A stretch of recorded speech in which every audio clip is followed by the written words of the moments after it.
La The 9,125th meeting of the Security Council is called to order. The provisional agenda for this meeting is the situation in Somalia. The agenda is adopted.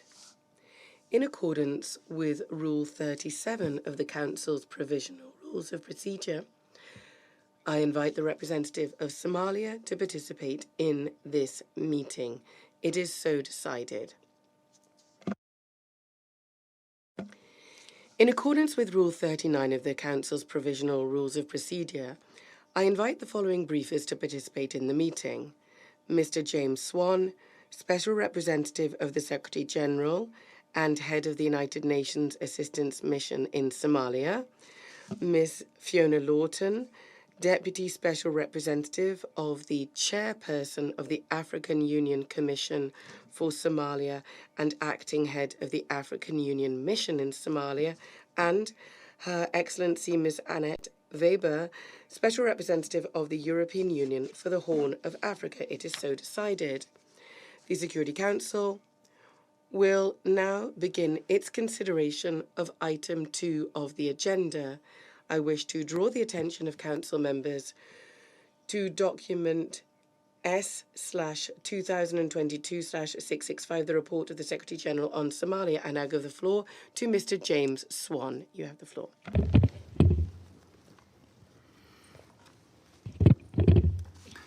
Mr. President, distinguished members of the Council, thank you for the opportunity to brief you on the situation in Somalia. With the conclusion of the contentious electoral process in May, the political climate in Somalia is now more conducive to addressing key national priorities.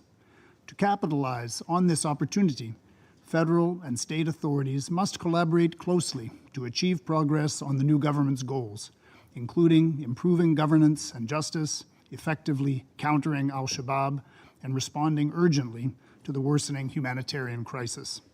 The United Nations is committed to supporting Somalis in achieving their national priorities. I last briefed this Council, Mr. President, just after the 15 May election of Hassan Sheikh Mohamud as the new president of Somalia.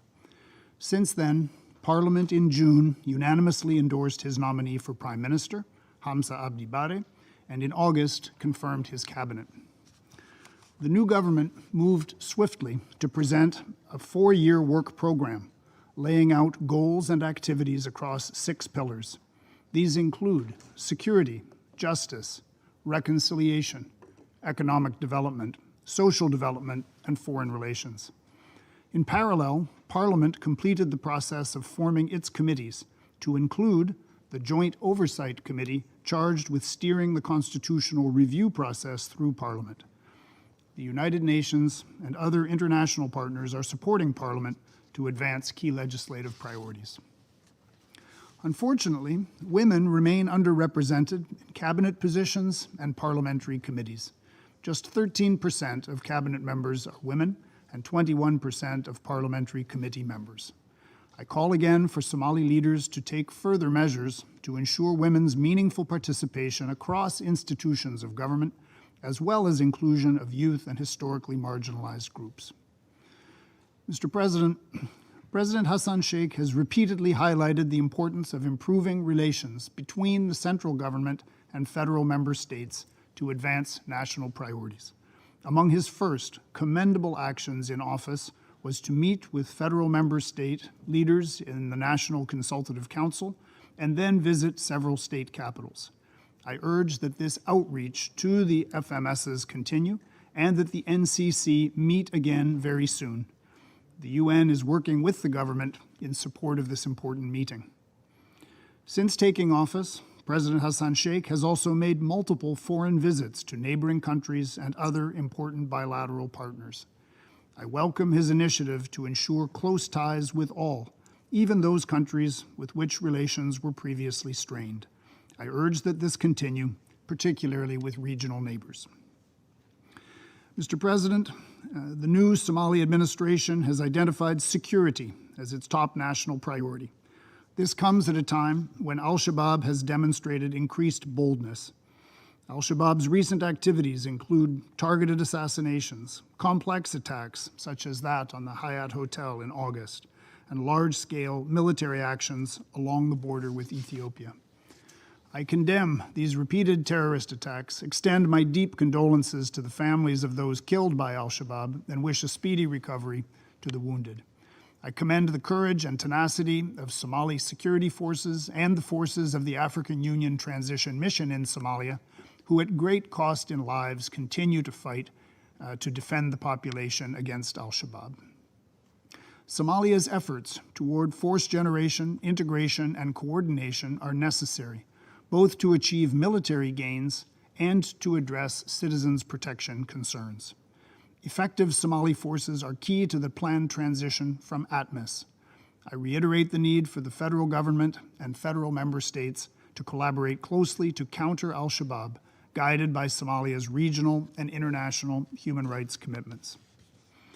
The implementation of security transition tasks mandated by Council Resolution 2628 is advancing, including the request for the FGS, Federal Government of Somalia, African Union, European Union, and United Nations to identify relevant, clear, and realistic benchmarks for progress.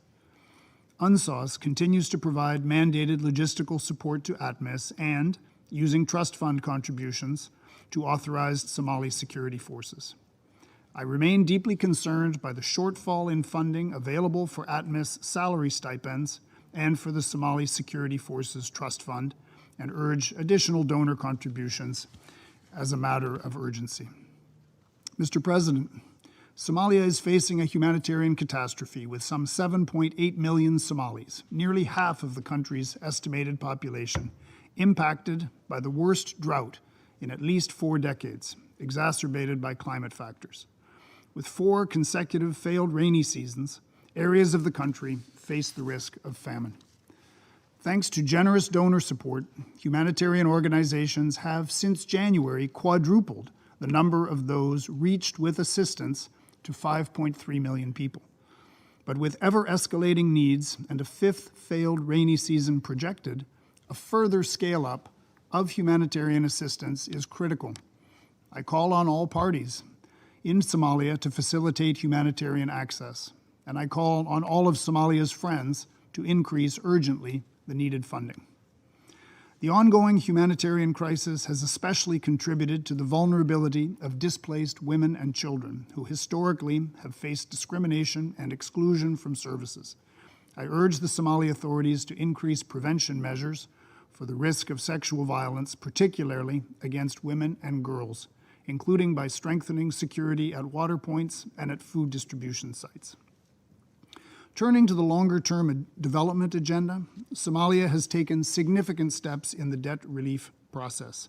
In June, the board of the International Monetary Fund approved pending reviews, leading to the release of $350 million in much-needed development funding.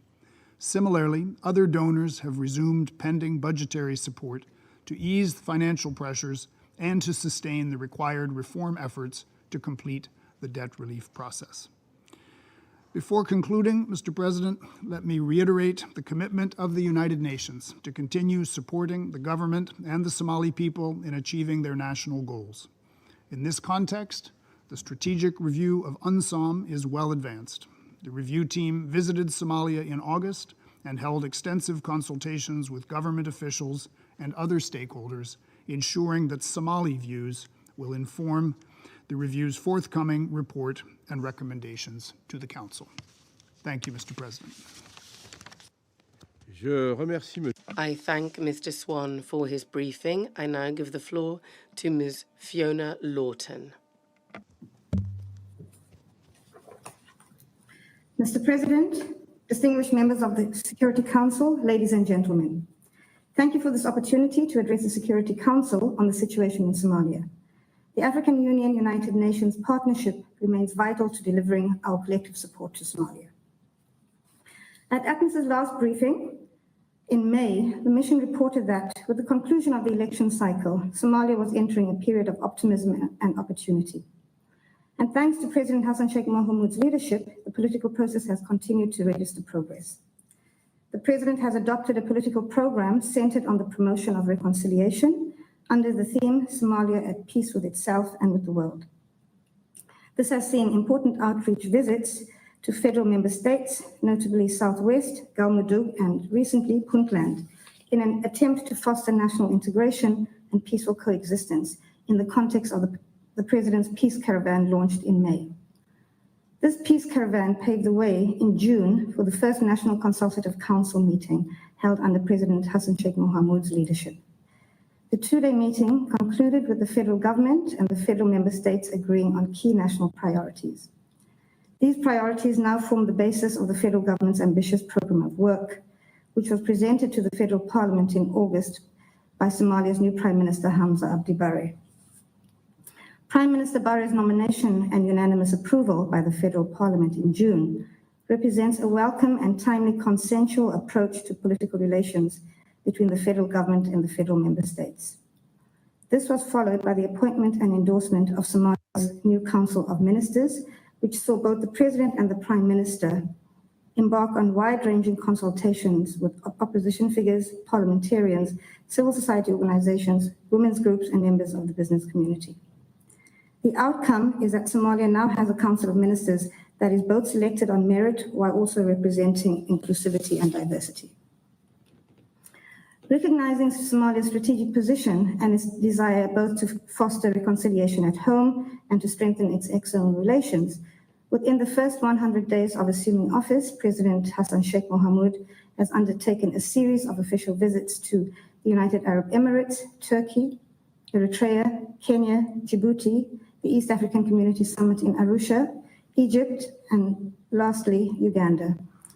These visits signal Somalia's determination both to define itself beyond security, but also to seek support for its security transition, in particular by seeking support for the development of its security forces.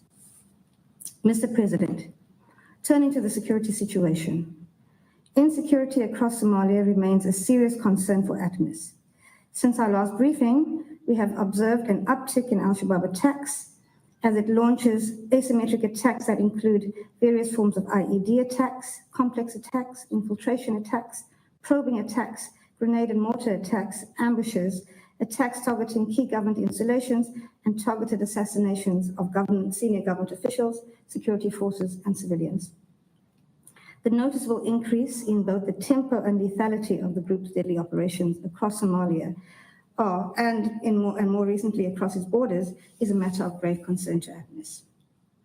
In the ATMIS area of responsibility, in August, among a series of attacks, al-Shabaab launched a complex attacks on the Hyatt Hotel in Mogadishu. The attack and the prolonged 30-hour siege employed a combination of PBIED, VBIED, and small arms, killing over 20 people and injuring over 117. Beyond Somalia, al-Shabaab has carried out cross-border operations in Kenya and Ethiopia in May and July. On the 20th of July this year, the group attacked the Ethiopian Liu police stationed in Yid and Ato towns in the Bakol region of Somalia. The incident killed a reported 17 police officers. After the attacks, reports suggested that al-Shabaab deployed a large number of its fighters, along with vehicles, into the Abdel zone of Somalia regional state in Ethiopia. While Shabaab's basic tactics and techniques have largely remained unchanged, we are concerned about the emerging threat picture, as well as the group's ability to launch simultaneous attacks in different parts of the country. Indications are that al-Shabaab has replenished its fighting force to an increase to an estimated 9,000 to 12,000 fighters. The group has also acquired new capabilities, such as commercial drones used in surveillance of ATMIS and SNA forward operating bases. It continues to enhance its ability through the rapid mobilization of its fighters. This is in addition to generating millions of dollars on a monthly basis from extortion of the Somali economy, and using a reported 25% of its revenue for military purchases. Mr. President, let me take this opportunity to update the Council on the implementation of key aspects by ATMIS of both the Peace and Security Council Resolution 1068 and Security Council Resolution 2628, particularly as it relates to Phase 1 of the ATMIS CONOPS. In this context, ATMIS continues to conduct joint targeted operations across its mandated sectors to degrade al-Shabaab. We also continue to support Somali National Armed Force operations, including with air assets and ISR, ground support and indirect fire, and CASEVAC and MEDEVAC support, with the most recent operations taking place in Lower and Middle Shabelle, which ended on the 25th of August. And it led to significant gains in Kalifodera in July and in the Hiran region in August. I would like at this point to pay a tribute to the leadership and the courage of the Somali National Armed Forces in recovering significant tracts of territory in Hiran region. The Hiran operations are part of a series of military offensive campaigns led by the Somali National Army. The objective is to disrupt and end al-Shabaab's freedom of movement in Middle Shabelle. Significantly, these operations have taken place in the context of spontaneous uprising by local communities and with close support by local groups who have a renewed determination to end al-Shabaab terror over their lives. While this is encouraging, the response of al-Shabaab to the determined actions of local communities has been a scorched earth policy in which, as they have retreated, they have destroyed wells, communication towers, and emergency food trucks at a time of already existing extreme hardship for these communities as a result of the ongoing drought. It is critical that the international community provide the desperately needed emergency and longer-term stabilization support to these newly liberated territories. Operational support by ATMIS has been provided to the Somali police force through joint and motorized patrols in Mogadishu, Baidoa, and Kismayo. At the strategic level, the ATMIS police component has continued to advise the Somali police force in Mogadishu and the federal member states on the operational planning and execution. To better support our uniformed personnel and the Somalian National Armed Forces, we have made progress in the development and implementation of the logistical support plan. In this regard, joint operation centers were operationalized last week and have been established at the ATMIS headquarters as well as in the sectors to enhance command and control and coordination between ATMIS and Somali security forces. Plans are ongoing to develop and to establish joint operations logistics bases at the sector level. A draft statement of unit requirements has been reviewed by the Military Strategic Support Group, which met in Addis Ababa from late June to early July. The equipment review to determine what obsolete equipment needs to be removed and replaced in the theatre of operations will commence next week. ATMIS and the federal government have also established a joint technical committee to work on the details of the transition. The committee is currently focused on Phase 1 activities. In addition, the federal government, ATMIS, the European Union, and the United Nations, as well as other core security partners, are meeting today and tomorrow to complete the mandated benchmarking exercise, which will include parameters to measure the effectiveness of ATMIS, FGS, and key partners' implementation of the transition plan. Much progress has been achieved in this exercise, and the benchmark shall be submitted to the Council by the end of this month, as required by Security Council Resolution 2628. Despite much of the ongoing effort under Phase 1, more work is admittedly required, particularly to reach agreement on the handing over and collapsing of forward operating bases, or FOBs, to the Somali security forces. To date, only 2 FOBs, namely El Baraf and Gololei, have been collapsed. To address this delay, more emphasis needs to be given to issues such as ATMIS force protection, the creation of mobile forces, and the drawdown of 2,000 troops by December 2022. This would require that at least 20 FOBs are handed over to the Somali security forces by December this year. The upcoming drawdown will ultimately depend on the federal government's ability to generate forces to fill the gaps that would be left by the reduction of ATMIS force. If not, we run the risk of creating a security vacuum and reversing the gains achieved over the years, which have been achieved at huge cost in terms of lives and money. Mr. President, a key requirement for the effectiveness of ATMIS throughout the CONOPS phases to December 2024 is the availability of sustainable, predictable, and adequate levels of funding. However, despite the African Union Peace and Security Council Communique 1075 of this year, requests, there has been a reluctance to consider a special United Nations session on financing for ATMIS and the Somali security forces. I would like to use this opportunity to appeal to the Council and to all partners, traditional and new, to urgently ensure sustainable, predictable, and adequate funding for ATMIS for the duration of its mandate. Currently, the mission is experiencing a significant funding shortfall of between 40 and 50 million US dollars. These funds are needed to cover stipends for military and police components and salaries for the civilian and military staff officers and individual police officers, as well as to undertake critical programs and projects in support of the mandate. Mr. President, finally, Somalia is facing one of the worst humanitarian emergencies in its history, following the failure of a fourth consecutive rainy season. Only 2 days ago, we received the news that many of us had feared, that famine is now knocking at the door in Somalia. This year's drought has devastated the livelihoods of the affected populations, particularly the most vulnerable and marginalized people across many parts of Somalia. We have unfortunately witnessed an increase in malnutrition and disease outbreaks, with more people facing difficulties to access safe water, proper sanitation, and food. In response to this crisis, ATMIS is working with the African Union Commission in Addis Ababa to provide immediate humanitarian relief to the affected people. Given the severity of the drought, we are also preparing the ground in Mogadishu for a fact-finding mission in the coming weeks by the African Union Permanent Representatives Committee on Humanitarian Issues. In the meantime, ATMIS continues to coordinate, liaise, and share information with OCHA and humanitarian actors through effective civil-military coordination as part of support and facilitating the delivery of humanitarian assistance to drought-affected areas. I thank you. I thank Ms. Lawton for her briefing, and I give the floor to Her Excellency, Ms. Weber. Excellencies, thank you very much, Mr. President, and let me extend our best wishes for France presiding over the Security Council for this month. Thank you for inviting the EU to brief the Council on Somalia.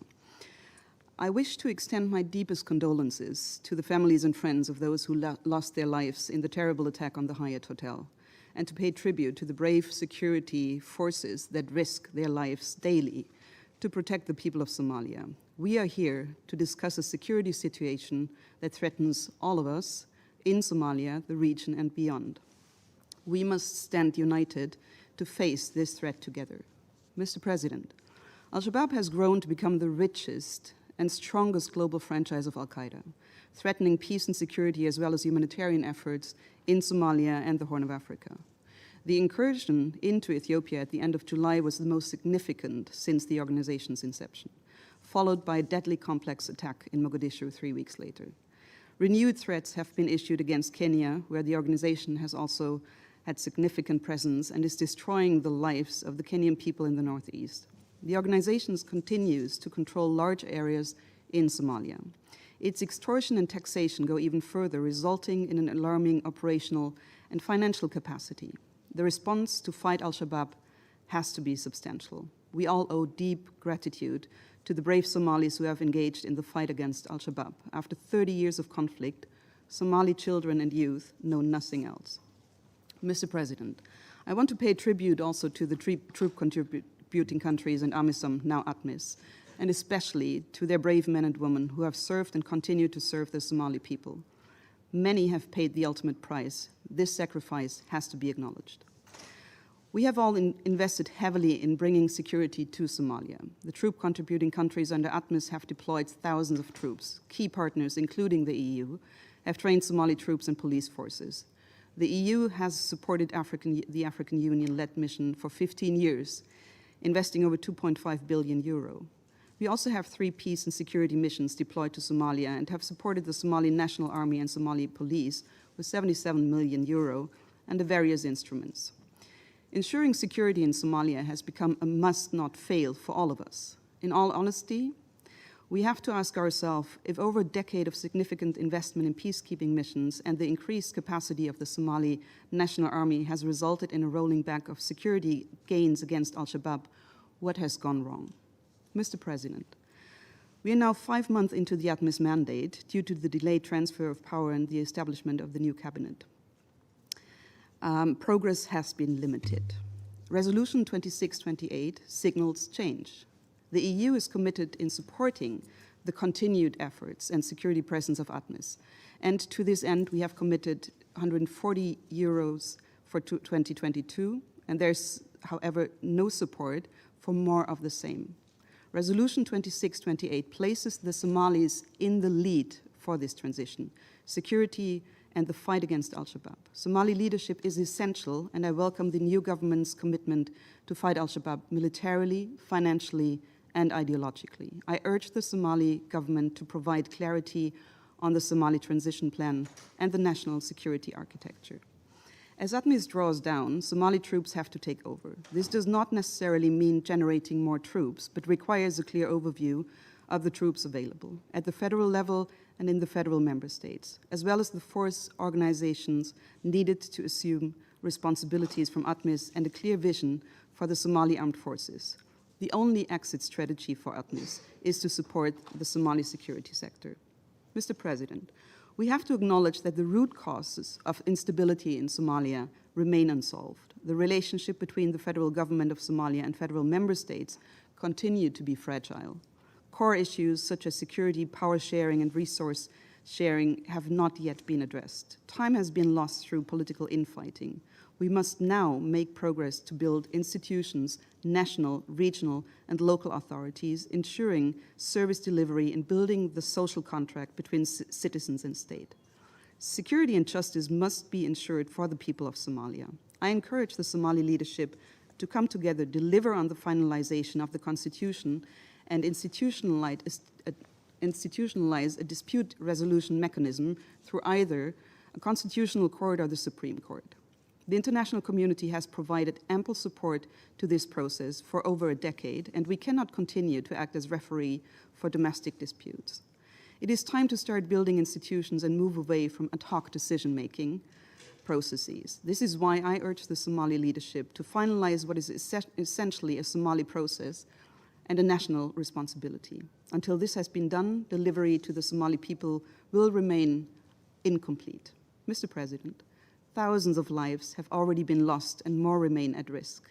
The worst drought in 4 decades is ravaging Somalia and the wider Horn of Africa. More than 7 million people, over half of the population, are food insecure. Over 200,000 people are at immediate risk of starvation. This is not the first drought the Somali people have had to endure, nor will it be the last. Somalia bears some of the worst consequences of climate change and is hit hard by recurrent droughts and flooding. In May, I had the opportunity to visit Mogadishu and meet the new president, His Excellency Hassan Sheikh Mohamud.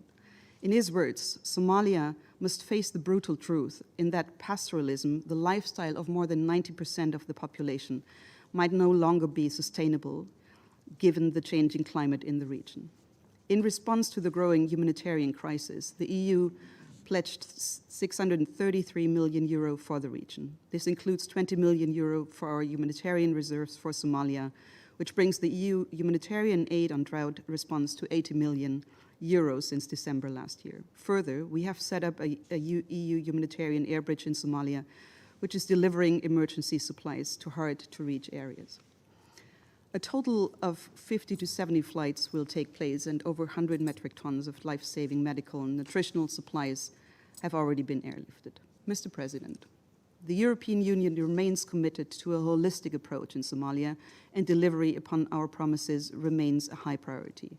The formation of a new government presents an opportunity for re-engagement, refocus, and alignment of priorities. The authorities need strong encouragement by a more unified international community to move forward on core issues linked to the fight against al-Shabaab.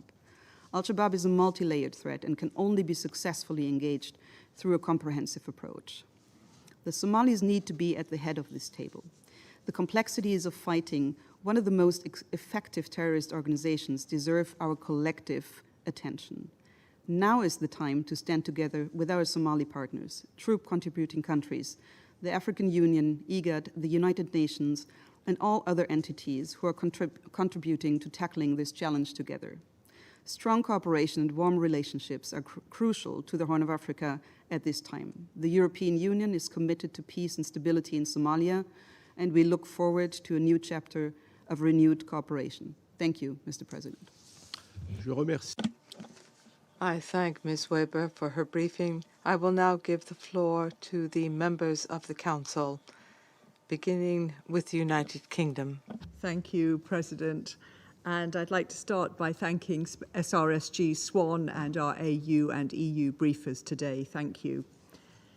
And I congratulate Somalia on the successful completion of the electoral process and the peaceful transition of power to President Hassan Sheikh. The UK stands ready to support President Hassan Sheikh's government to deliver its ambitious agenda and realise his vision of a Somalia at peace with itself and the world. I'll focus my remarks today on three subjects: the humanitarian situation, security, and reconciliation. First, President, we need urgent action to meet Somalia's acute humanitarian needs. As Under-Secretary General Griffiths has warned, after 4 consecutive failed rains, Somalia faces famine on a scale greater than we last saw a decade ago, and the window to prevent it is closing rapidly. We recognise the efforts of Somalia's drought envoy and of the system-wide scale-up, but the response needs to be sustained and prioritised. On our part this financial year, the UK has contributed $180 million to respond to drought in the Horn of Africa, and we call on all partners to do what they can to step up the humanitarian support to prevent famine. Second, President, the UK welcomes the high priority that the new Somali government has placed on security and on the fight against al-Shabaab. We join others in extending our condolences to those who suffered and were killed as a result of the Hyatt Hotel attack. We're also proud to provide funding to the African Union Transition Mission in Somalia and the Somalia Trust Fund, and we encourage other member states to join us in this so that Somali forces can develop the capacity and capabilities they need to end the threat of al-Shabaab. However, military effort on its own will not be enough. The upcoming renewal of the mandate of the UN Assistance Mission in Somalia and the 751 sanctions regime will be an opportunity for this Council to set out how these tools can work most effectively alongside ATMIS to support Somalia and defeat al-Shabaab. Finally, President, we urge Somalia's political leaders to work together to agree and implement national priorities and solve shared problems.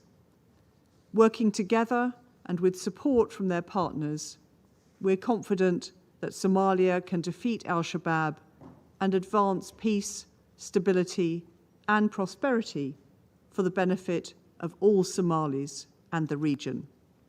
I thank you. Je remercie. I thank the representative of the United Kingdom for her statement, and I now give the floor to the representative of Ireland. Thank you very much, Mr. President, and thank you, SRSG Swan, for your briefing. Thank you also, DSO Lorton, for your update on the work of the African Union, and we look forward to engaging with the new Special Representative very soon. Thank you also, Special Representative Weber. As you have made very clear, the EU remains a steadfast partner of Somalia. Your upcoming visit to the region with High Representative Borrell could not be more timely. I'm also pleased to see the Somali representative here with us today. You are very welcome, Ambassador Abukar. Firstly, Ireland congratulates Somalia and its people on the successful completion of elections, and in particular the recent appointment of the Prime Minister and establishment of the Cabinet. Now is the time to get back to the core business of government. There is an urgent need to address the challenges of state building, humanitarian need, economic development, and tackling al-Shabaab. Addressing these issues will require an inclusive, all-of-society, consensus-based approach. As we have just heard from you, Jim, a strong working relationship between the federal government of Somalia and the federal member states will be vital. A return to the animosity of the past will help no one. As well as this, Somalia, like all countries, needs to harness the potential of its whole population. This means Somalia needs to ensure the full, equal and meaningful participation of women throughout society. In most countries, including my own, much more needs to be done to support the meaningful participation of women in decision-making positions. Nevertheless, the number of women appointed to the new Somali cabinet falls short of Somalia's own commitments. I urge the incoming administration to build on their electoral promises and to ensure the meaningful participation of women throughout the new administration, including at senior levels. Secondly, the new government is facing a dire humanitarian emergency that is rapidly unfolding across the country. We have seen OCHA's reports of alarming levels of widespread hunger. Millions of people are being displaced, and even more are facing the horror of famine-like conditions. We, in the international community, have a duty to provide the urgent surge in humanitarian aid that is needed now to avoid a catastrophe. We have no time to lose. Drought, the impact of climate change, conflict with al-Shabaab, and difficulty accessing food are driving the humanitarian crisis. Meanwhile, food costs and inflation are spiralling due to the knock-on effects of Russia's invasion of Ukraine. The international community must do everything we can to support the Somali people at this time, and you can count on our support. But the response must also be led by the Somali government. It must live up to its commitments and deliver for the Somali people. Finally, Mr. President, I want to express my sincere condolences to the family of those killed and injured in recent al-Shabaab attacks. This includes the attack at the Hyatt Hotel in Mogadishu and on a civilian convoy in Iran, which was reportedly carrying much-needed aid. These attacks are a stark reminder of the threat posed by terrorism in Somalia. Ireland condemns these senseless attacks in the strongest possible terms. Ireland urges the government of Somalia to intensify its multifaceted approach to addressing the threat of al-Shabaab. African Union peacekeepers and the Somali security forces play a crucial role in combating these extremists. We commend their bravery and their sacrifices.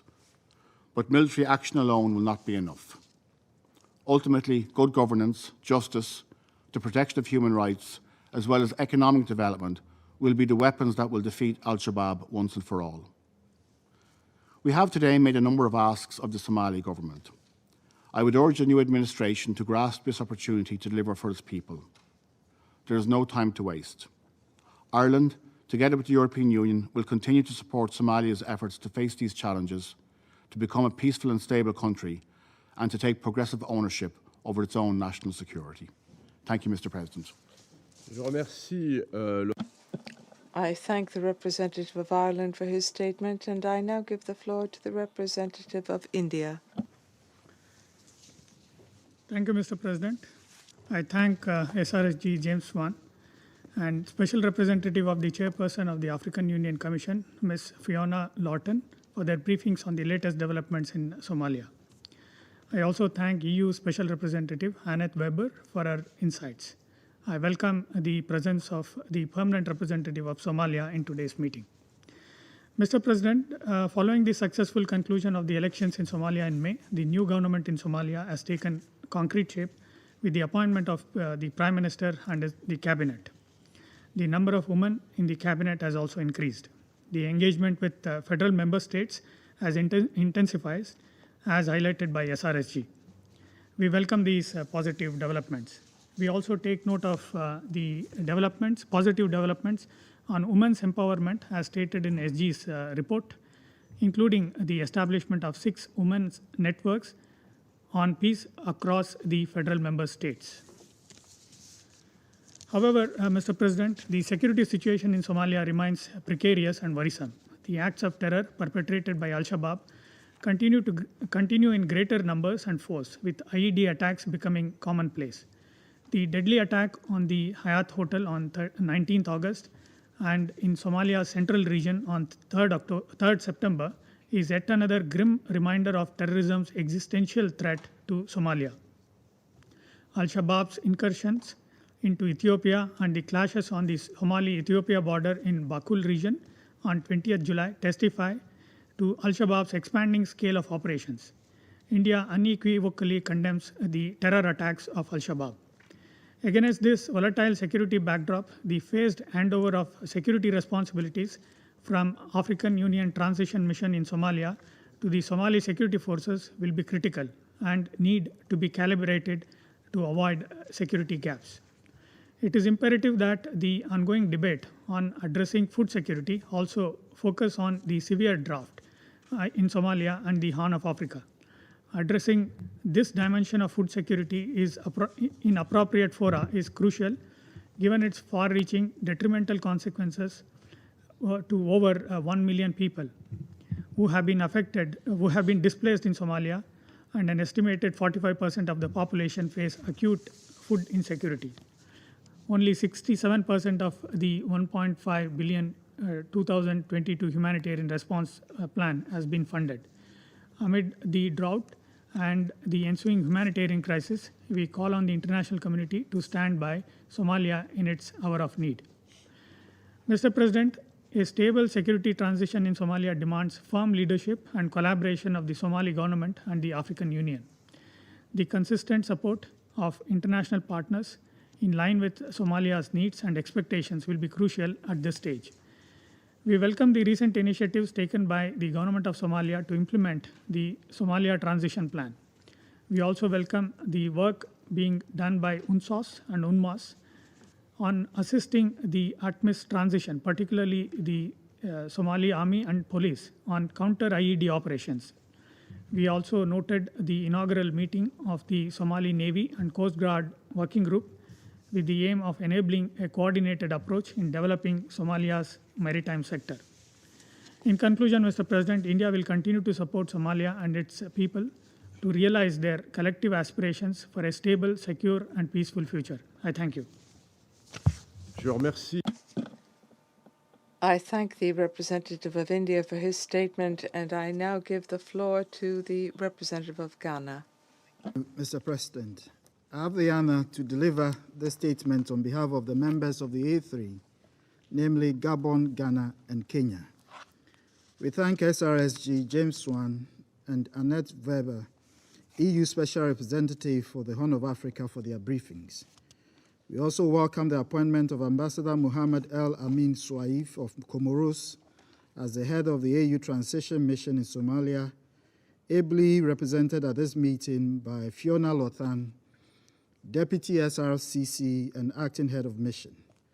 We also welcome the participation in this meeting of our brother, the Permanent Representative of Somalia.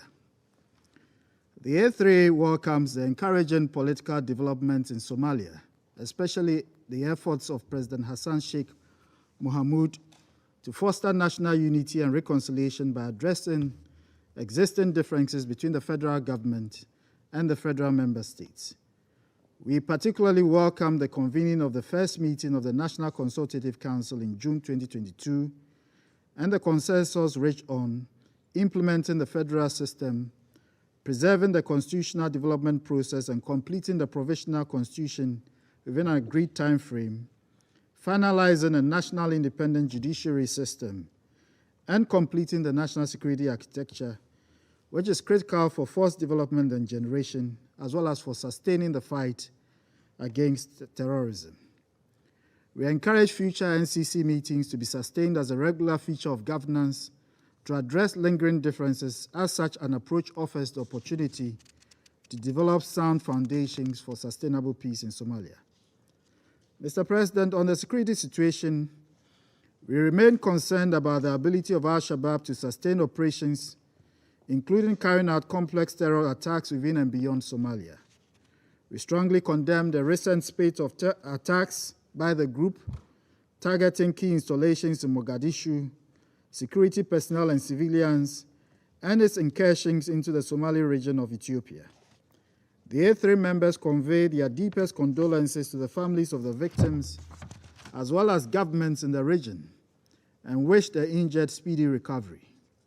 These attacks illustrate how the Al-Qaeda affiliated group is determined to destabilize the region by exporting its brand of extremist ideology. The persistent terrorist attacks have also demonstrated the need for increased international cooperation and solidarity in the fight against the threat. We therefore reiterate our call for Somalia's international partners and stakeholders to support the efforts of the federal government in safeguarding the security of the country and countering al-Shabaab's networks and capabilities. We underscore the role of the African Union Transition Mission in Somalia, particularly its mandate in the implementation of the Somali Transition Plan, and welcome in this regard the installation of a new police station at Johar Airport to strengthen security. The members of the A3 emphasized the need for sustained, adequate, and predictable funding by the international community to enable the ATMIS effectively deliver on its mandate. Similarly, we call upon Somalia's partners to support the FGS, generate required forces to take over security responsibility for the country and ensure the gains so far achieved are not reversed. The A3 expresses its full solidarity with the federal government and the people of Somalia in their fight against terrorism and reaffirm our commitment to support their efforts in eradicating extremism to bring peace and stability to the country. Mr. President, regarding the humanitarian situation, the A3 is concerned about the worsening crisis in Somalia, which regrettably is not matched by timely and adequate funding. Furthermore, the vagaries of climate change continue to plague and negatively affect millions of people in the Horn of Africa. In Somalia, drought has reached an unprecedented level this year, with devastating impact on civilians who are already facing an acute food insecurity. We appeal to the humanitarian community to scale up their relief efforts and urgently address the funding gap in the Somalia Humanitarian Response Plan. We welcome the federal government of Somalia's commitment to work with the international humanitarian organizations and encourage improved coordination efforts of the drought envoy appointed by President Mohamud. Mr. President, in conclusion, the A3 urges Somalia's political leaders to focus on advancing the commonly agreed national priorities in line with the Somali Transition Plan so as to make progress in stabilizing Somalia and rebuilding strong federal state structures and processes. On its part, the wider international community should support such efforts through accelerated debt relief, as well as the injection of new funds to revamp the economy and remove existing drivers of instability that have been exploited by al-Shabaab to spread radicalism and undermine state legitimacy. The A3 will continue to stand with the people of Somalia in their struggle for peace, security, and national development. I thank you. I thank the representative of Ghana for his statement, and I now give the floor to the representative of Norway. Thank you, President, and thanks to the briefer for their insights. Let me first express Norway's sympathies to the bereaved and those harmed in recent attacks by al-Shabaab, including at the Hyatt Hotel in Mogadishu, where among the casualties were 2 Norwegian Somali nationals. President, political stability and unity are the keys to progress, for economic recovery, for development, to reform the security sector, and counter al-Shabaab. Therefore, we support President Hassan Sheikh's ambitions to improve relations between the federal government and federal member states. Also to prioritize constitutional reform and national reconciliation. Completing the national security architecture is of the utmost priority, and relevant, clear, and realistic benchmark for the Somali Transition Plan and the AU Transition Mission must be supported by close cooperation between all levels of government, as well as consensus in the National Security Council and National Consultative Council. The AU transition mission in Somalia, together with the Somali security forces, have the potential to achieve a more effective response to al-Shabaab, one with a strong emphasis on protecting civilians, including children. President, the three pillars of the transition plans are mutually reinforcing, but progress on stabilization efforts under Pillar 3 is particularly needed. And to be successful, implementation must be coordinated by authorities at federal, state, and district levels and aligned with realities on the ground, with justice and security delivered by accountable local authorities. The provision of essential services, including water, basic health care, education, and justice, is also crucial and must be rights-based. This builds local resilience, prevents recruitment of children, strengthens government's legitimacy, and counteracts violent extremist ideology, including in newly liberated areas. Efforts towards countering al-Shabaab must rest on a broader political and development strategy.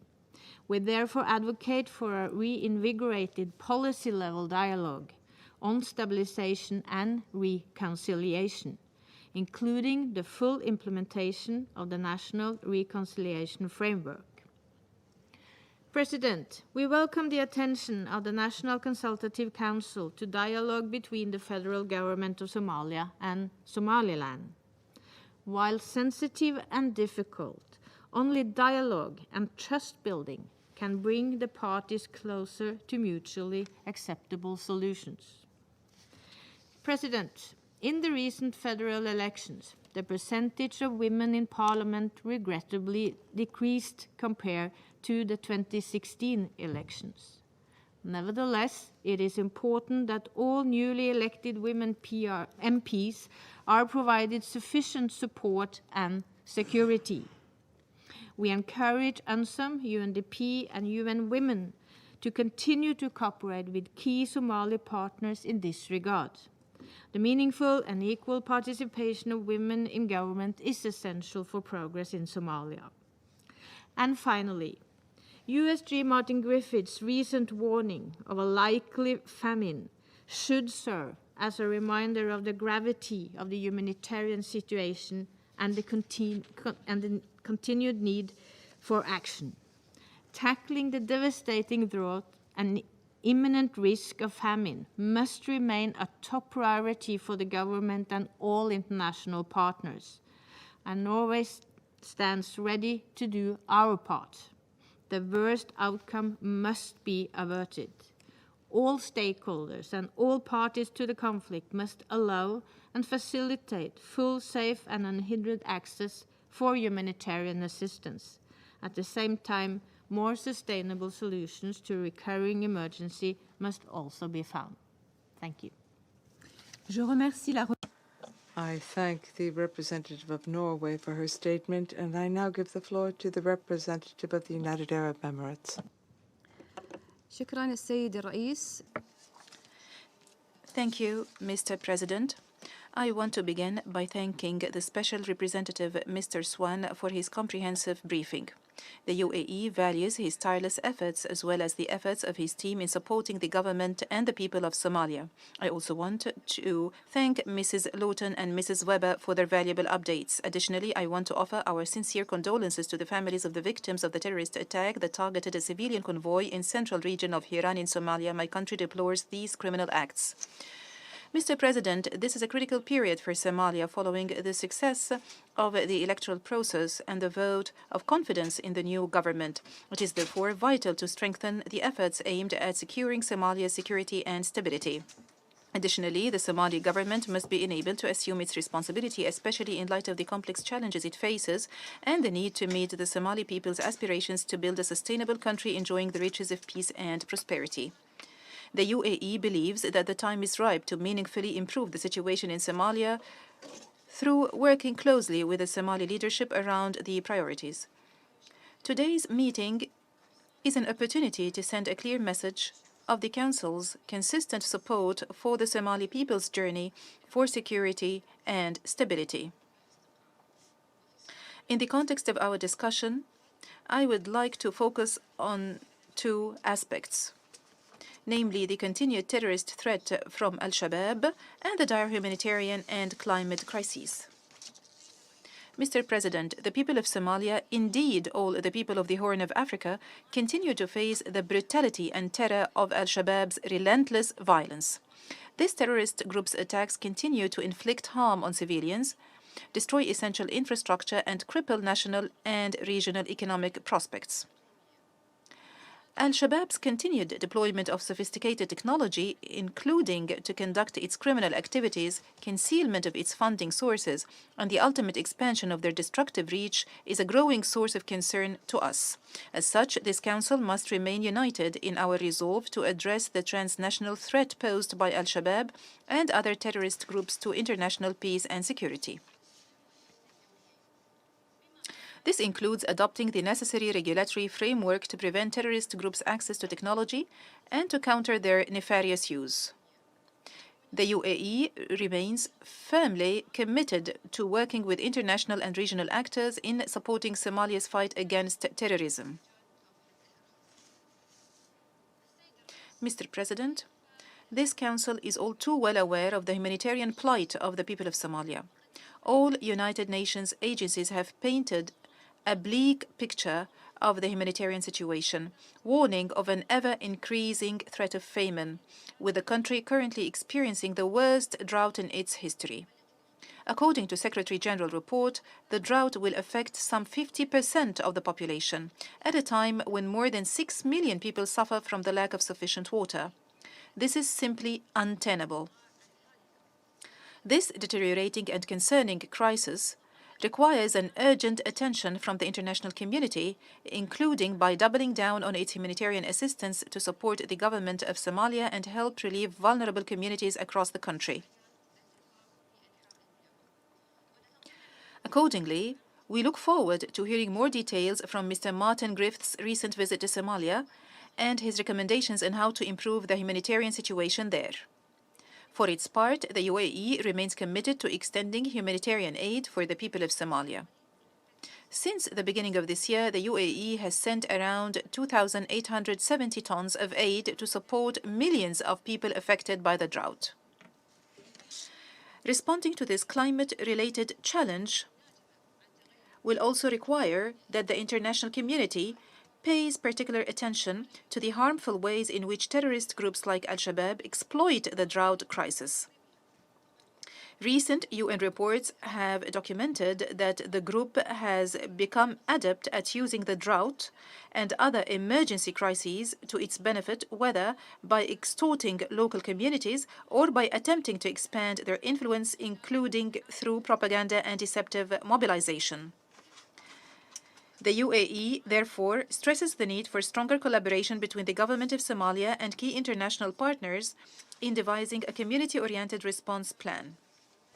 Importantly, humanitarian actors must be able to reach vulnerable populations and deliver aid relief unhindered. In conclusion, the UAE commends ATMIS, UNSOM, and all partners for their vital support in Somalia's journey towards security, stability, and prosperity. Thank you, Mr. President. I thank the representative of the United Arab Emirates for that statement, and I give the floor to the representative of Albania. Merci, Madam President. Thank you, Madam President. Special Representative Swan, Deputy Special Lorton, and the EU Special Representative Weber for their briefings. I also welcome the presence of Somalia's representative at today's meeting. We are pleased to hear that President Mohamud has appointed a new Prime Minister and the new cabinet is already in place. These are very encouraging developments. We call on Somalia's political leadership to further advance also women's meaningful inclusion in all processes and in the new administration as well. We welcome the establishment of 6 women networks on peace across the federal member states. Albania also welcomes and echoes the key conclusions of the National Consultative Council meeting held in June in Mogadishu.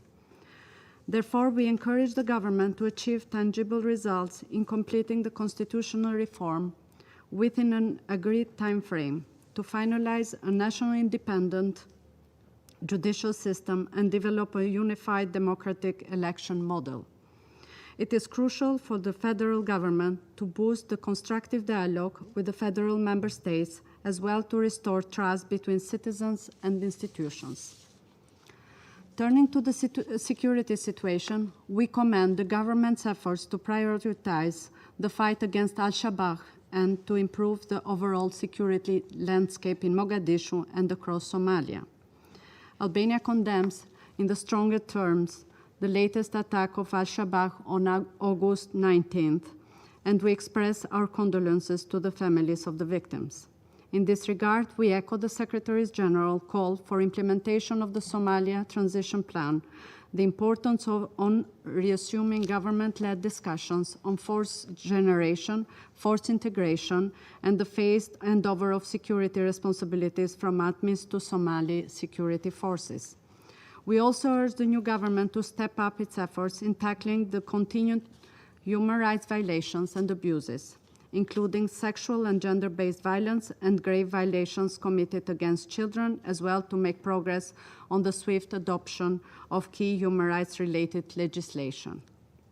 Madam President, Somalia continues to face an alarming drought emergency and increasing economic pressure, which have worsened the humanitarian situation.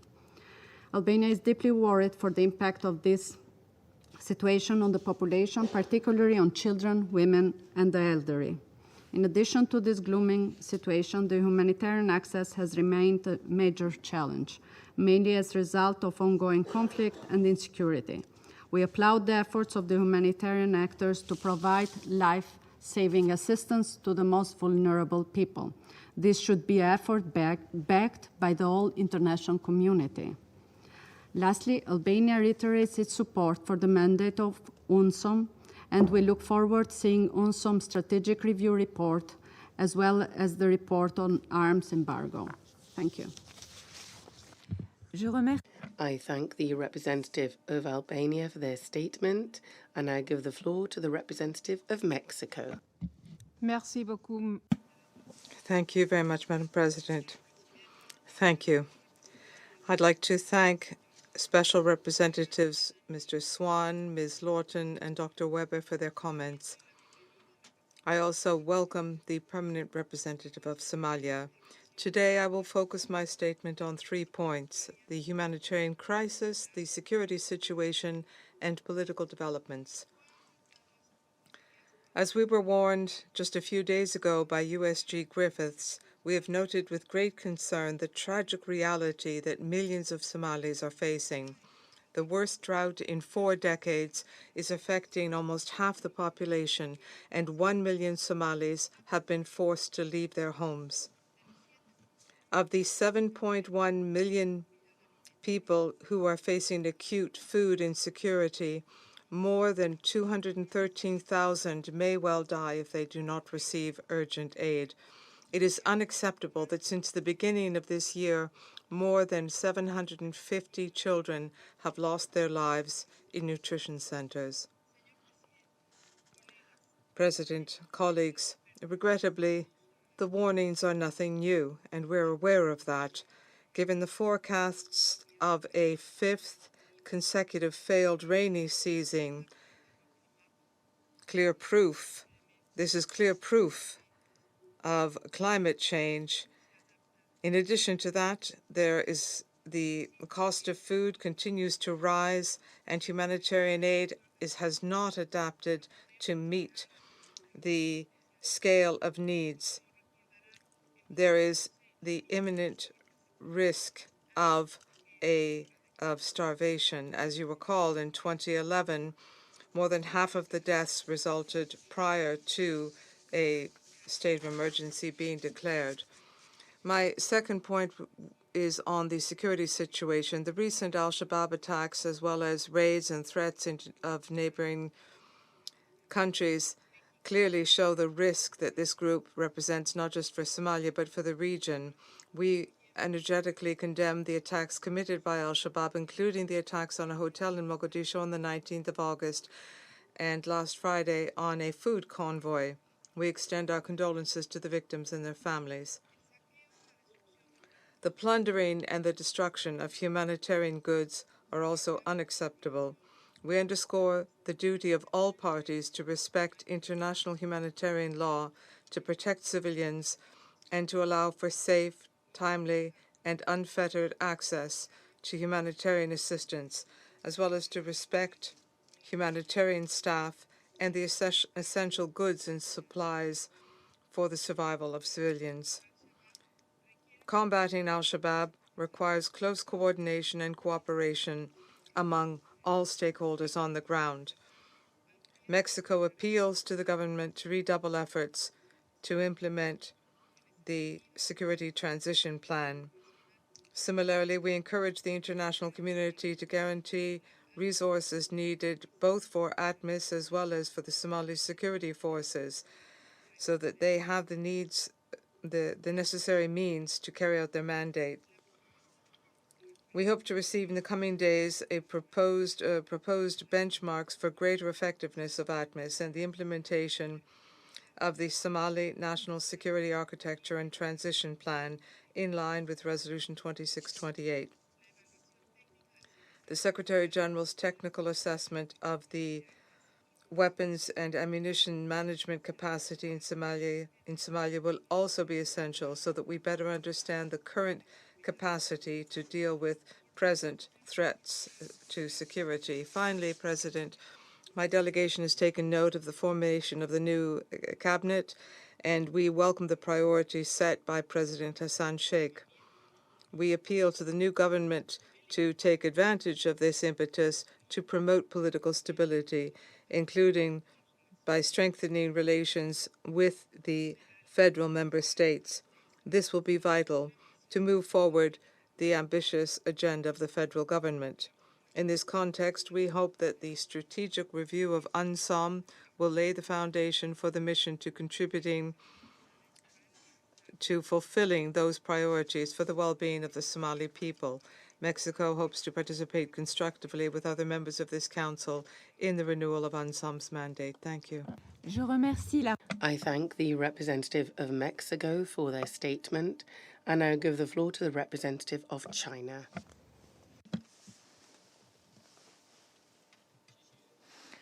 Thank you, Madam President.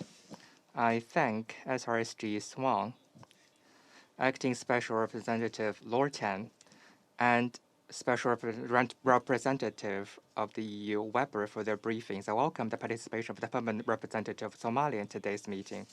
In May this year, Somalia successfully concluded its election and saw a stable transition of power. This has created a conducive political environment for Somalia to focus on urgent challenges and pursue peace and development. President Mohamud, since his inauguration, has strengthened dialogue and reconciliation and promoted international cooperation, creating a good start for his new administration. China appreciates such efforts. We welcome the convening by parties in Somalia of a national consultative council meeting in June to agree on 7 priorities for national development. We believe the parties will continue to promote peace and reconstruction in a spirit of cooperation. Security is a daunting challenge faced by the new government of Somalia. In the recent period, al-Shabaab and other terrorist forces continue to launch terrorist attacks, posing serious threats to Somalia and the Horn of Africa. The attack on Hotel Hyatt in Mogadishu on August the 19th and other series of terrorist activities demonstrate once again the urgency of counterterrorism operations. China supports President Mohamud in listing counterterrorism and accelerating the reconfiguration of forces as major tasks during his term. We welcome its government to enhance coordination and cooperation with the AU and other key international partners to promote the implementation of the Somali transition plan and gradually take over the responsibility to maintain its national security. We would like to pay tribute to the commitment and sacrifice of peacekeepers in AU transition mission in Somalia, ATMIS, and call on major donors to provide ATMIS with sustainable and predictable funding to ensure that AU peacekeepers get steady salary stipend payment in full. At present, the humanitarian situation in Somalia is very dire. The persistent drought affects the livelihood of nearly half of its population. Food security is rapidly deteriorating, with significant risks of famine and malnutrition. The international community should accelerate its humanitarian response, increase its assistance, and make the utmost efforts to prevent a humanitarian disaster. China welcomes the appointment by President Mohammed of a drought envoy to focus on humanitarian aid. We support the UN in its emergency fund relief to Horn of Africa to deal with the consequences of the drought. We also welcome the implementation of the highly indebted poor countries initiative for Somalia by the IMF and World Bank, which helps the country tide over its difficulties through assistance and debt relief. China feels deeply for the current difficulties of the people in Somalia. China signed exchange of letters this June with Somalia on emergency food assistance. We will accelerate the assistance process and do everything we can to help Somalia respond to the drought and jointly discuss lasting solutions to prevent and mitigate disasters. Madam President, as required by the Council resolution, the Secretary General will soon submit to the Council 3 reports on the strategic review of UNSOM, the assessment of progress of ATMIS, and on adjusting the benchmarks for the implementation of sanctions, respectively. China hopes that in the drafting process of these reports, the Somali-led and Somali-owned principle is upheld, and the opinions of Somalia, the AU, and countries in the region will be fully heeded, while alignment with the priorities of the new government in Somalia achieved, so as to serve the goal of peace and development in the country. Thank you, Madam President. I thank the representative of China for their statement. I now give the floor to the representative of the Russian Federation. Thank you, Madam President. We are grateful to the Special Representative of the Secretary General, James Swan, and also Acting Special Representative of the African Union, Fiona Lorton, for their substantive briefings. We listened to the report of the Special Representative of the EU for the Horn of Africa, Annette Weber. Madam President, Russia is closely following the developments in the situation in the Federal Republic of Somalia, which faces serious challenges today: a deep-rooted fragmentation of society, the terrorist threat, and a countrywide large-scale drought. We've consistently supported the efforts of the leadership of Somalia to stabilize the domestic political situation. We commend the conclusion of the electoral process, including elections to both chambers of the Somali parliament, the election of the president of the country, the appointment of the Prime Minister, and the new federal government. We hope that all participants in the Somali political process, including the leaders of the states of Jubaland, Puntland, and Somaliland, will continue their joint work with Mogadishu to establish a sustainable model for federal governance in the country. Moreover, we unfailingly believe in the need to ensure the territorial integrity and unity of Somalia. We commend the work of the African peacekeepers who play a key role in counter-terrorism.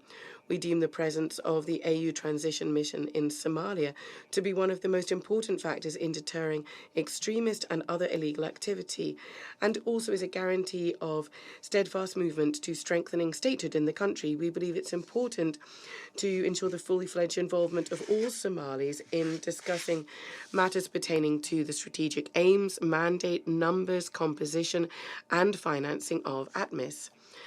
Nonetheless, we are concerned by the significant uptick in the activities of al-Shabaab that control large areas in the south and centre of the country. The fighters of that group periodically carry out high-profile attacks with a large number of victims, for example, the terrorist attacks in towns and cities and on ATMIS positions and bases and those of the Somali National Army. It would seem the main aim today is to focus the efforts of the Somali government on increasing the effectiveness of the security and law enforcement agencies, including the National Army. The goal here is for them to have genuine, independent control of the security situation throughout the entire country. Thank you. I thank the representative of the Russian Federation for that statement. I now give the floor to the representative of the United States. Thank you, Madam President. And thank you, SRSG Swan, for your briefing and for your work as SRSG and head of the UN Assistance Mission in Somalia these past 3 years. Your leadership has gone far to support Somalia's efforts as it works toward a better future for its people. We commend your team's work. Like others, we look forward to reading the UNSOM Strategic Review in October. Let me also thank our other briefers today, Acting Special Representative Lorton and Special Representative Weber, for their informative and insightful presentations. Like others, the United States congratulates Somalia for the formation of its government and looks forward to collaborating with the government in support of efforts to extend governance, security, and economic opportunities for the people of Somalia. We look forward to now seeing progress toward addressing Somalia's serious challenges, including reconciliation among the national government and federal member states, completing the review of the federal constitution, and achieving debt relief. As demonstrated by the horrific attack on August 20th at the Hyatt Hotel in Mogadishu, the threat from al-Shabaab remains a paramount concern. The actions of the Somali security forces who responded to and ended the attack were commendable. We strongly condemn the attack, and on behalf of the United States, I would like to offer condolences to the victims' loved ones. The United States remains committed to supporting Somali-led efforts to defeat al-Shabaab. We congratulate the Somali National Security Forces for their successful offensive to drive al-Shabaab from the Haran region. It is now critical that sufficient security is supplied to allow governance and services to be rapidly extended to these liberated areas, particularly, as we heard, given al-Shabaab's efforts to destroy water wells and other critical infrastructure as it fled government forces. We are committed to using available tools to fight terrorism, including providing direct support to the AU transition mission in Somalia and to Somalia's security forces, as well as utilizing the 751 Somalia sanctions regime to designate al-Shabaab operatives who continue to threaten peace and security in Somalia and throughout East Africa. We urge other member states to do the same. As the single largest donor of humanitarian assistance to Somalia, the United States remains committed to respond to the unprecedented drought impacting over 7 million who are facing food insecurity. The warning on Monday that a famine is projected next month is a sobering call to action for us all. The Somali government deserves recognition for tackling this deepening crisis with the urgency required, but it is a challenge no one country can address alone. The international community must take concerted action, dedicating the necessary resources to prevent the growing loss of life and livelihoods. Such action should include efforts to bolster global food supply and strengthen food resiliency.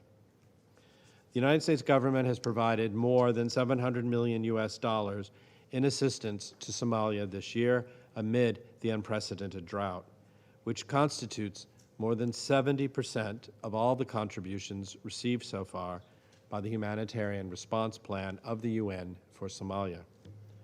We encourage other international partners to expand their contributions for humanitarian relief. Somalia can further strengthen its economic well-being by fulfilling the conditions required for reaching completion point under the heavily indebted Poor Countries Initiative. We welcome the government's engagement with international financial institutions to ensure that process remains on track. In conclusion, Madam President, the United States strongly supports the Somali people, and we remain committed to working together to advance democracy and mutual prosperity for both our countries. Thank you. Je remercie le représentant. I thank the representative of the US for that statement, and I give the floor to the representative of Brazil. Very much, Madam President. Let me begin by thanking Special Representatives James Swan, Fiona Lortan, and Annette Weber for their briefings. I also welcome the presence of the representative of Somalia in this meeting. Madam President, Somalia can boast significant political progress in 2022. In particular, the formation of the National Parliament and the peaceful and transparent presidential election on May 15th. We commend Somali political actors for the spirit of dialogue and compromise which made these developments possible. We also welcome the formation of the new cabinet, which involved prolonged consultations with the several entities of Somalia's federal structure. The increase in the participation of women is a sign that steps are being taken in the right direction. Overall, we are encouraged by President Hassan Sheikh Mohammed's emphasis on dialogue and reconciliation as key elements of his political platform. There were also significant steps towards the reconfiguration of the presence of international partners in Somalia. And here I have in mind the transition from AMISOM to ATMIS. These advances, however, contrast with the dramatic humanitarian situation in the country. We are greatly concerned by the reports that the historic drought that Somalia is currently enduring may continue into the fall, with a possible fifth consecutive failed rainy season in the coming months. We took notice with alarm of the recent statement of Undersecretary General Martin Griffiths that, and I quote, famine is at the door, end quote. We also recall the figures presented in the Secretary General's report about the estimated number of people facing acute food insecurity, that is 7.1 million, or 45% of Somalia's population. In this ghastly context, the role of international partners is more important than ever. We praise UNSOM and other United Nations agencies and programs for their collaboration with the National Flood and Drought Task Force. We also commend the over 300 humanitarian actors which provide life-saving assistance to 5.3 million Somalis under difficult logistical and security conditions. Madam President, the food insecurity crisis that Somalia currently faces is aggravated by the security situation in the country, which hampers humanitarian access and disrupts the flow of goods and agricultural supplies. In this context, the recent attack by Al-Shabaab, which killed 20 people and burnt 7 food trucks, is particularly deplorable. Brazil condemns terrorism in all its forms and commends the work of ATMIS personnel and Somali security forces, which have the difficult mission of bringing peace and stability to Somalia. We know, however, that peace cannot be achieved by the use of force alone. The political processes that I have highlighted before are key, but so is economic development, as we have pointed out time and again in this Council.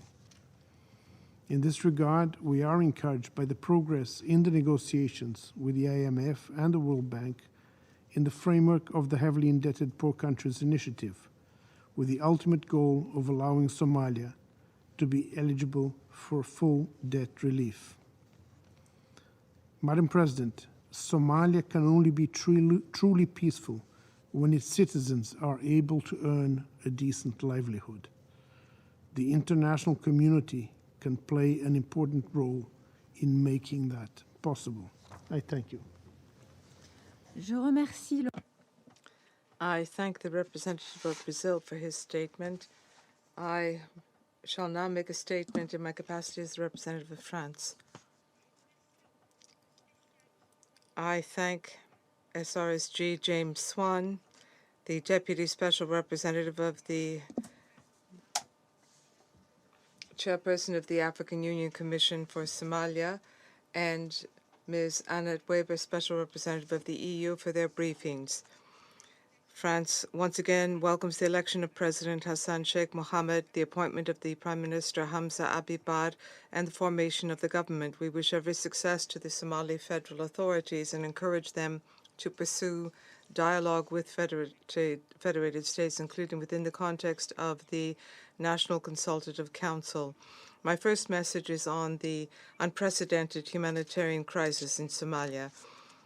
I welcome the appointment by the government of a special envoy to address drought. The international community must be mobilized. The EU has announced 633 million euros to respond to the humanitarian and food crisis in the Horn of Africa, in addition to its humanitarian aid to Somalia in the amount of some 61 million euros in 2022.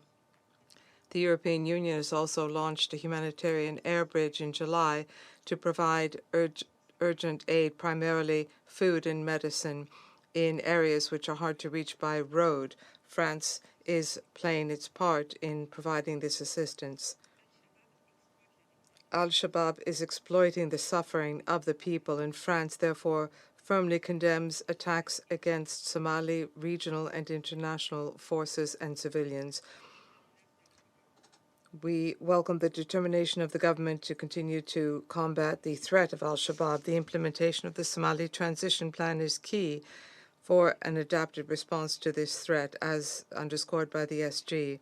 France calls upon the federal government and the federated states to ramp up force generation so that the Somali army can increase in strength with the support of ATMIS in order to provide a bridge. It is imperative for ATMIS to begin progressive drawdown starting this year as provided for in Resolution 2628 so that Somalia can take over security efforts on its own. The international community must support this transition. The EU remains one of the primary partners for Somalia. It is shown that it is a reliable partner for Somalia and the African Union by providing some 2.3 billion euros to AMISOM and then to ATMIS since 2007. We encourage other partners to contribute as well. Thank you. I resume my functions as President of the Council. I now give the floor to the representative of Somalia. Madam President, Excellencies, ladies and gentlemen, I would like to begin, Madam President, to congratulate you on your assumption of the Presidents of the Council for this month. I take this opportunity to welcome the newly appointed African Union Special Representative to Somalia, Mr. Mohammed Al-Amin Suwaif, and I also want to thank Mr. James Swan, Special Representative of the Secretary General and Head of the United Nations Assistance Mission in Somalia, Ms. Fiona Lorton, Deputy Special Representative of the Chairperson of African Union Commission for Somalia and Acting Head of African Union Mission in Somalia, and Her Excellence, Ms. Annette Weber, Special Representative of the European Union for the Horn of Africa, for their briefings on recent development in my country.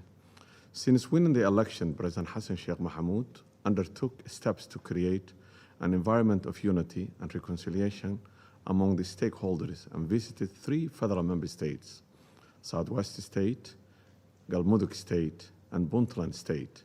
Furthermore, the President held first National Consultative Council meeting laying a roadmap for the main national priorities. These priorities include finalization of the Provisional Constitution, adopting a unified election model, realizing political and social reconciliation, finalizing federalized process, and adopting a suitable justice model. The National Consultative Council meeting emphasized the essentiality of the national unity in achieving all priorities, including improved security and development of the economic sector. The National Consultative Council upcoming meeting in late this month in Mogadishu will focus on the trust building and ensure the execution of the detailed roadmap and plan of action for achieving the main national priorities. On the security front, as outlined in the recent Federal Government of Somalia's implementation report on the Somali Transition Plan that was submitted to the UN Security Council on July 10, 2022, significant progress has been made on the implementation of the Somali Transition Plan. The Somali National Army continues to conduct offensive military operations against al-Shabaab in the past 3 weeks, where towns and villages were recovered in Hiran, Middle Shabelle, and parts of Galmudug. The gallant Somali National Army soldiers defeated the enemy, recovering towns and villages. SNA forces have degraded al-Shabaab, disrupted its network and supply lines, and pushed the bulk of its forces. SNA forces have opened main supply routes between the city of Beledweyne and city of Mataban, and city of Mataban and city of Mahas. As a result of the heavy defeats of al-Shabaab, it has responded with a desperate act of terror against soft targets and civilian populations. This can be seen in al-Shabaab's deliberate and indiscriminate attack against civilian population in the outskirts of Beledweyne, city of Beledweyne, on September 3rd, killing 20 innocent civilians and burning 7 vehicles transporting food amid a severe drought in the country.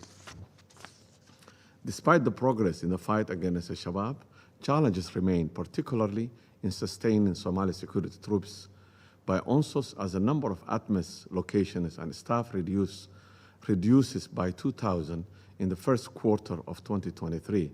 The stabilization, intervention, and support in the transition phase is critical to consolidate the operational gains made by the Somali security forces. Federal government of Somalia has developed a local government capacity for service delivery and increased legitimacy and strengthened ties with the local communities. I would like to raise the following 4 points which can pose a major challenge to our stabilization interventions. First, UNSOS managed Somali National Army Trust Fund has major structural issue as evidenced in the persistent shortfalls of the contribution in the last few years. On our part, we have witnessed delays in funds for quick impact projects, medical evacuations, and other weaknesses in the fund. Therefore, we stand ready in collaboration with the donor partners to identify a medium-term alternative model for sustainment in this context. Second, constant low level of recruitment of Somali nationals in UNSOS remains unsatisfactory to the federal government of Somalia. Therefore, we reiterate the observed discriminatory practices against Somali candidates or working Somali nationals professional officers is unacceptable. Third issue is ATMIS food rations mismanagement. We are still observing U.S. tax exemption food rations in our markets. This is a major concern since it impacts troop contributing countries and police contributing countries' delivery of their mandate, and it tarnishes the image of the UN as well as the impacts of the economy of Somalia, especially the livelihood of Somali traders. Fourth issue is UNSOS waste management. Not much has changed, and the accidental spills, improper management, and waste of the waste continues to occur regrettably. We reiterate our call to the Secretariat to remedy this outstanding serious issue in a timely manner. The Somali Transition Plan provides strategic directions for the exit of ATMIS forces in the transition process to transfer security responsibility to the Somali National Army. In this context, planned activities won't succeed if the necessary international support is not restructured properly and made available with a suitable alignment to the realities on the ground, including investment in quick impact projects in the recovered areas. In fact, it's agreed that we receive at least equal level of support, and this is captured in the CONOPS in order to have a successful transition. We are committed to the implementation of the Somali Transition Plan and looking forward to continued political, technical, and logistical support of all our from all our valued partners. Madam President, as you are aware, my country is facing a protracted, recurrent humanitarian crisis, coupled with the threat of flooding, COVID-19 pandemic, and global economic downturn. Early indications of the season, October, November, December forecast point to yet another below-average rainfall season. Our people's coping mechanism have been significantly eroded and are restoring to a negative coping mechanism. We thank the humanitarian partners' generous recent appeal and contribution to assist in our response to the life-threatening needs. Nonetheless, we emphasize that humanitarian assistance alone cannot provide a sustainable or cost-effective solution to the recurring climate shocks in Somalia, as it requires substantial development and climate change mitigation investment while strengthening the nexus between humanitarian and development assistance. This will help us in achieving medium to long-term solutions to achieve the sustainable development goals and target our most vulnerable citizens who are experiencing such a vulnerability. I thank you. I thank the representative of Somalia for their statement. There are no more names inscribed on the list of speakers. I now invite council members to informal consultations to continue our discussion on this subject. The meeting is adjourned.